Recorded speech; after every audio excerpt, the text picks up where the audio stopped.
EasyAir her, det er et balanceret ventilationsanlæg. Det vil sige, at vi kan skifte luften samtidig med, at vi suger og puster ind i rummet. Det gør, at vi ikke får nogen trykforskel ind i rummet, samtidig med så sørger vi for at varme den luft, der kommer ind i rummet hele tiden. Anlægget her det er også behovsstyret. Det vil sige, at kommer der for højt CO2-niveau ind i rummet, så begynder anlægget at aktivere op i drift og køre.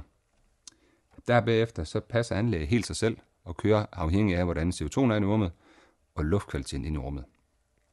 I konstruktionsfasen der har vi brugt meget tid på at lave et anlæg, vi kan montere rigtig nemt, en plug-and-play-løsning, hvor vi kan bore et hul og montere anlægget indefra.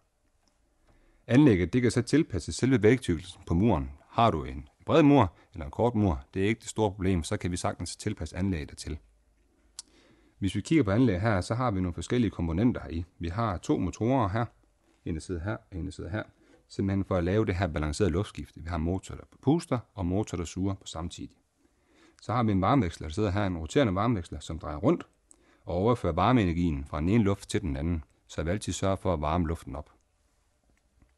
Så har vi et filter her, og vi har et filter i den anden side, så vi sørger for at fjerne de grove partikler osv. dertil. Ydermere så har vi et lukkespil, der sidder herovre, og et lukkespil mere, så vi kan sørge for at lukke for anlægget, så vi ikke får noget træk ind igennem muren dertil. Det du ser her, det er den ydre del på ventilationsanlægget, og det du ser herovre, det er den indre del på ventilationsanlægget. Og det er sådan, vores EasyAir den er bygget op.